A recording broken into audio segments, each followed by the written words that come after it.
Mga kapuso, hindi lang masangsang ang amoy, istorbo pa ang ingay mula sa isang LPG refilling plant sa Marilao, Bulacan. Ayon po yan sa reklamo ng mga residente roon. Kaya pinaimbestigahan niya ng inyong Kapuso Action Man. Fire inspection order rin wala. Sa fire. Sa amin may mission order Meron tayo. naman tayo. Licensing tsaka menro. Metro. Nauwi sa inspeksyon ang sumbong na nakarating sa inyong Kapuso Action Man hinggil sa maingay at nangangamoy na LPG refilling plant sa barangay Loma de Gato, Marilao, Bulacan. Hindi po magandang amoy ng tangke. Na kami po pag naamoy namin, hindi kami makahinga. Isang concerned citizen ang labis na nababakala sa hatid nitong banta sa kalusugan. Hindi ko makalabog-kalabog ang mga tangke. 6:09, pinasisingaw pa rin nila, nangangamoy. Maraming bata dito. Mag-iisang buwan na nila yung ginagawa. Hindi pa rin sila tumitigil hanggang ngayon. Malaking perwisyo ho kasi yung amoy ho yung amoy na yon na hindi maganda, tas yung tangke na lumalagabog. Dumulog kami sa Marilao, Bulacan Municipal Business Permit and Licensing Office na agad namang nag-inspeksyon kasama ang Municipal Environment and Natural Resources Office at Marilao Fire Station. Paliwanag ng Corporate Secretary ng planta, nagsagawa sila ng prosesong tinatawag na re-qualification kaya nagkaroon umano ng hindi pangkaraniwang ingay at pagsingaw ng amoy. Meron silang regular cleaning na sinasagawa yan every 5 years. Kasama talaga yung sa proseso pero hindi na-inform yung mga tao. Meron dito sila ng kapitbahay na maaaring yung oras ng pagtulog kasi kung gawin ito alas 5 hanggang madaling araw. Dahil doon talagang mangangamba nga yung mga nasa paligid. Napag-alaman nga natin na 6 to 3 a.m. approximately, which is yun yung naging lapses nila. Hindi sila nag-inform sa community na meron silang such maintenance. So naka-istorbo talaga sila. O at least naliwanagan na kami at naway kung mangyari man yung susunod na yun, makipag-usap sila sa amin kung ano mga dapat na ginagawa nila, hindi yung parang binabaliwala lang kaming mga kabahayan dito. Sa verifikasyon, may kaukulang permit ang planta sa DENR, lokal na pamahalaan maging sa Municipal Fire Station.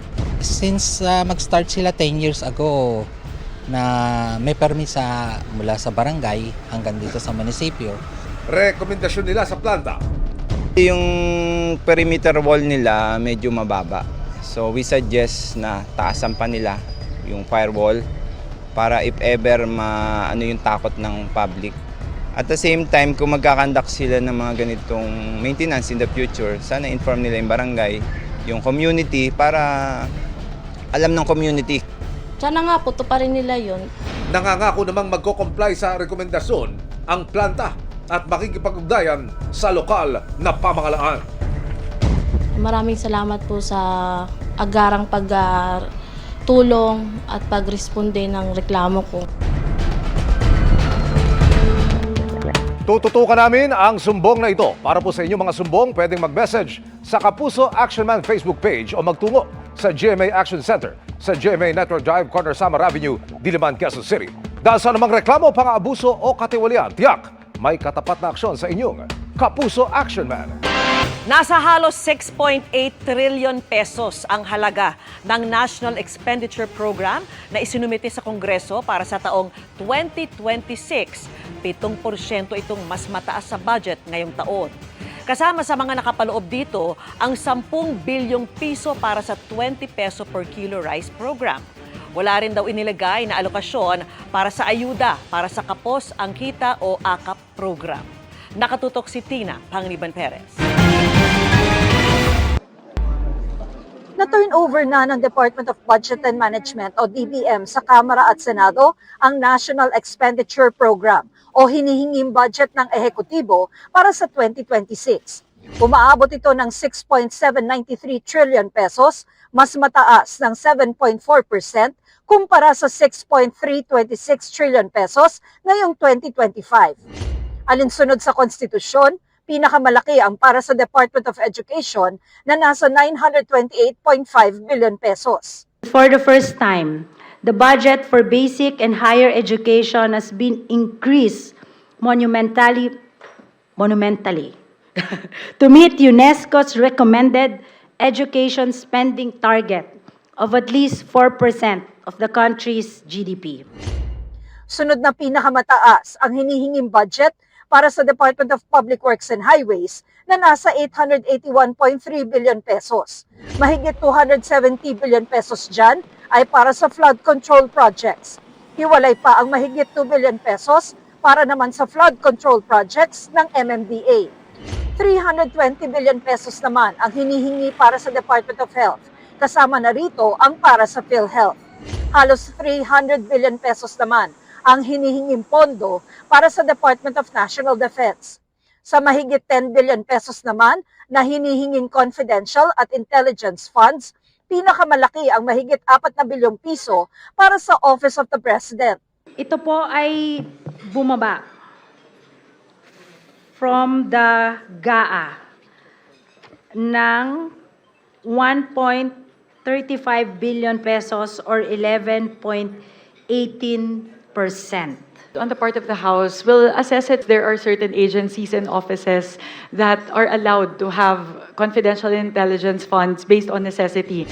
Walang hinihinging confidential funds para sa Office of the Vice President, pero mas mataas ang total allocation para sa opisina kumpara sa 2025 budget nito.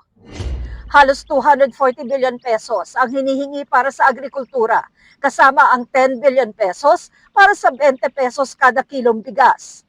Sa 227 billion pesos namang hinihinging budget para sa social welfare, hindi nakasama ang AKAP o ayuda para sa kapos ang kita. May natitira pa pong pondo for 2025 and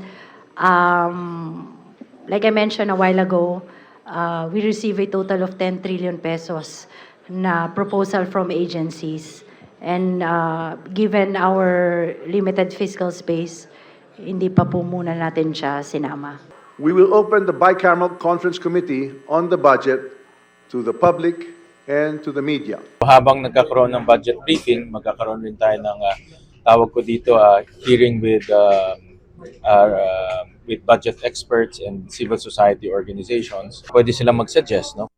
Para may sapat na panahong suriin ang budget, inurong ang pag-adjourn ng Kongreso mula October 3 patungong October 10. At kasunod ng utos ng Pangulo na huwag nang baguhin ang hinihinging budget ng ehekutibo, that is a mutation of the NEP or that is become too far off from the NEP. As Majority Leader, I won't allow it to happen. In the coming weeks, we will review every page of the net expenditure program guided by one question. Makakabuti ba ito sa ating mga kababayan? nanawagan na rin ng Pangulo na madaliin ang pagpasa sa panukalang budget. Para sa GMA Integrated News, Tina Panganiban Perez, nakatutok, 24 oras. Mga kapuso, kuha tayo ng update sa Bagyong Goryo kasama si Amor La Rosa ng GMA Integrated News Weather Center. Amor! Salamat, Emil. Mga kapuso, nakalabas na sa Philippine Area of Responsibility ang Bagyong Goryo. Pero bago po yan, nagdulot ito ng masamang panahon sa Batanes. Ramdam ang malakas na hangin na may kasamang pag-ulan sa Batanes kaninang umaga. Naglalakihan din po ang mga alon na posibleng magpatuloy sa mga susunod na oras lalo't may nakataas pa rin na gale warning ang Pag-asa. Ibig sabihin po niyan, babala po yan sa malalaking alon. Sa bayan naman ng Uyugan, nabalot ng putik at mga bato ang ilang kalsada matapos gumuho ang bahagi ng bundok. Ayon po sa Pag-asa, naglandfall ang Bagyong Goryo. Dito po yan sa may southeastern portion ng Taiwan. Kanina po yung alauna ng hapon. At dahil malapit po sa Taiwan itong Batanes, yan po yung dahilan kung bakit po naranasan dyan yung masamang panahon kanina. At alas 4 po ng hapon, tuluyan na po yan nakalabas sa Philippine Area of Responsibility. Kaya inalis na rin po ng Pag-asa ang wind signal sa anumang bahagi po ng Pilipinas. Huling namataan ang sentro nitong Bagyong Goryo. Dyan po yan sa 325 kilometers northwest ng Itbayat, Batanes. Batanes. Taglay po nito ang lakas ng hangin nga abot sa 140 kilometers per hour at yung pagbugso po niya nasa 230 kilometers per hour. Kumikilos po ito pa west-northwest sa bilis na 25 kilometers per hour. Ayon po sa Pag-asa, sunod po na tinutumbok nitong bagyong Goryo, ito pong bahagi po ng China kung saan po yan posibleng humina dahil po sa interaksyon sa kalupaan. So wala na po ito gaano makukuhang moisture dyan po sa mainland China. Wala nang bagyo dito po sa loob ng Philippine Area of Responsibility pero tuloy-tuloy ang pag-iral nitong southwest monsoon o yung hanging habagat. Dito po yan sa malaking bahagi ng ating bansa. Ibig sabihin may tsansa pa rin po ng ulan. Base po sa datos ng Metro Weather, umaga po bukas may mga kalat-kalat na ulan dito po yan sa ilang bahagi ng Cagayan Valley, pati na rin po dito sa Palawan at ilang lugar lamang dito po sa Visayas at sa Mindanao. Pwedeng maalinsangan pa ang panahon sa malaking bahagi po ng ating bansa sa umaga o tanghali. Pero pagsapit ng hapon, mas marami nang uulanin, lalong-lalo na po dito sa Visayas, pati na rin sa Mindanao, Southern Luzon, kasama po dyan itong Bicol Region at ilang bahagi ng Northern at ng Central Luzon. May mga malalakas sa ulan pa rin, kaya doble ingat pa rin po sa banta ng baha o landslide. Dito naman sa Metro Manila, mainit po sa umaga o tanghali, pero may tsansa pa rin ng thunderstorms pagsapit po yan ng hapon o kaya naman sa gabi. Samantala mga kapuso, kung may kasunod ba agad ang bagyong Goryo, sa ngayon po ay wala pa naman. Pero ayon po sa Pag-asa, minomonitor yung cloud clusters o mga kumpol na mga ulap sa paligid po ng ating bansa. May dalawang panibagong sama ng panahon na posible pong mabuo sa mga susunod na araw. Isa po dito sa may silangan at isa din dito sa kanluran po ng ating bansa. Kaya patuloy pong tumutok sa updates. Yan muna ang latest sa lagay ng ating panahon. Ako po si Amor La Rosa para sa GMA Integrated News Weather Center. Maasahan anuman ang panahon. Something new and challenging para sa cast ng upcoming GMA series na My Sister's Game. Tatalakayin nito ang issue ng mental health. Kaya ang cast kinailangan mag-research para sa kanilang roles. Makichika kay Nelson Canlas. Breaking Borders ang inaabangang kapuso primetime series na My Sister's Game. Tatalakayin kasi sa serye ang ilang issues sa mental health. Bibida rito ang magkasintahang sina Derek Monasterio at El Villanueva, kasama si Ashley Ortega. I really have to do some research about it.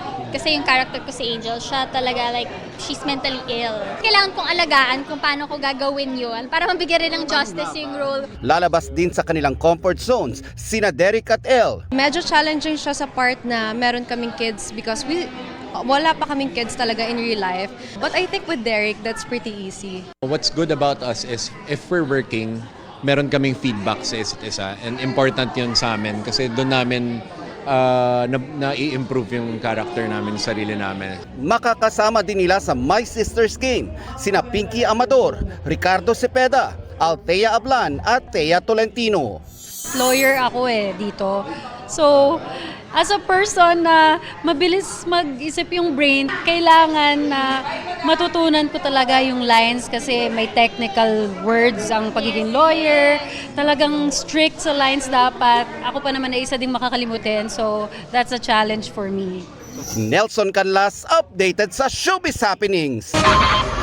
Arestado sa Pasig ang lalaking itinuturong ng gahasa sa isang lalaking grade 2 student. Tunghayan sa aking eksklusibong pagtutok. Dinakip ng Pasig Police ang 39 anyos na lalaking ito makaraang ireklamo ng panggagakasa. Ang biktima ayon sa pulisya, isang lalaking grade 2 student. Itong suspect natin ay niyaya itong victim natin na kakain sa isang fast food chain. So habang kumakain sila, inuwi itong suspect natin, itong biktima dinala sa bahay. Sa reklamong nakarating sa mga otoridad, kakalabas lang ng eskwelahan at naglalakad na pauwi ang biktima nang maispatan daw ito ng suspect. Hindi sila magka-ano-ano, wala silang whatsoever na relationship. So nakita lang itong suspect, itong biktima, at nakursanadahan niya. Rape na may kinalaman sa child abuse ang kinakaharap ng suspect. Reklamong kanyang itinatanggi. Hindi po totoo yun na nag-asa po ako. Ang sa akin lang po, makatulungan yung bata na umuwi sa kanila. Isang tanong, pinagsamantalahan mo ba? Hindi po, medical na lang po magbigay sa akin ng hostisya ko tulad ko pinagsamantala ko yung bata. Nakakulong na ngayon ang suspect sa Pasig Police Custodial Headquarters. Para sa GMA Integrated News, Emil Sumangil, nakatutok, 24 oras. Pinalitan si Senador Robin Padilla bilang chairman ng Senate Committee on Constitutional Amendments and Revision of Codes. Si Senador Kiko Pangilinan ang humalili kay Padilla. Walang tumutol sa motion kahapon ni Deputy Majority Leader J.V. Ejercito na i-elect sa posisyon si Pangilinan. Kaya inaprubahan nito ni Senate President Pro Tempore Jinggoy Estrada. Tinanggap naman ni Pangilinan ang pagiging chairman ng komite. Sabay pangakong babantayan ang democratic ideals na nakalagay sa konstitusyon. Si Pangilinan ay isang abogado na dati nang naging chairman ng naturang komite na nangangasiwa sa anumang may kinalaman sa pag-amyenda sa konstitusyon. Tumanggi namang magbigay ng pahayag si Padilla na chairman ng Committee on Cultural Communities and Muslim Affairs, pati ng Committee on Public Information and Mass Media. Umpisa na ng crackdown laban sa sigarilyong tuklaw na nagdulot ng pangingisay sa ilang humithit. Aarestuhin at kakasuhan ang mga mahuhuling gumagamit o nagbebenta niya. At nakatutok si Marisol Abduraman. Ilang araw matapos mag-viral ang mga nangyari sa ilang pinahithit at humithit ng sigarilyong tuklaw, binanggit ng Philippine Drug Enforcement Agency PDEA na nagsimula na ang crackdown nito laban sa sigarilyo. Ang mga tuklaw na sinuri ng PDEA mula Palawan at Quezon City may halo umano. Positive sila ng synthetic cannabinoid. That is considered a dangerous drug. So, ibig sabihin, pwede na kayo manghuli? Yes, yes. Kaya aarestuhin at kakasuhan na ang sino mang mahuhuling meron nito. Because it is the dangerous drugs. And the same is within the provisions of Republic Act 9165, yung ating ating dangerous drugs law. Yan, pag nagbenta ka do, you will be charged for selling. And pag gumamit ka, then you will be charged for use. Nakatuon din ang PDEA sa investigasyon kung saan galing ang tuklaw. Bagaman base sa kanilang impormasyon, galing ito sa ibang bansa. Para bang kung turista ka, kung gusto mong magkaroon ng remembrance, then pwede. You try it, then it's free. Pero tapos inaengganyo pa nila as a souvenir, then yun na siguro nakikita namin na magiging source. Kaya meron dito sa Pilipinas. Aminado ang PDEA na hamon sa kanilang pagtukoy sa source ng sigarilyo na may synthetic cannabinoid o kung saan hinahaluan ng kemikal ang nasabing yosi. Walang source ng cannabis, synthetic cannabinoid dito. Maybe sa labas. Doon yung nila, hinaluan nila, then nakapasok. It is a new drug, synthetic pa naman ito, kaya minsan nahihirapan na i-detect. Bagaman meron na silang teorya matapos may mahuling mga synthetic cannabinoid sa Clark kamakailan. Sa pulong kanina ng House Committee on Dangerous Drugs, ilang kongresista ang nagpahayag ng pangamba sa tuklaw. Patuloy ang imbestigasyon at koordinasyon ng ahensya sa iba pang law enforcement agency para mapigil ang pagkalat ng tuklaw. Para sa GMA Integrated News, Marisol Abduraman, nakatuto 24 oras. Pinasinayaan kanina ni Pangulong Bongbong Marcos ang mas moderno ng Iloilo Fishport Complex sa Iloilo City. Ang proyektong nagkakahalaga ng mahigit 885 million pesos. Inaasahang makatutulong sa mga mangingisda sa Western Visayas. Mahigit 1,000 solar panel modules ang ikinabit para sa supply ng kuryente sa mga fasilidad ng bagong gawang fishport. Ipinamahagi rin ng mahigit 37 milyong pisong halaga ng tulong sa mga farmer at fisherfolk association. Kabilang po sa kanilang natanggap ang mga makinarya, traktora, iba pang kagamitan sa pagsasaka at mga fiberglass na bangka.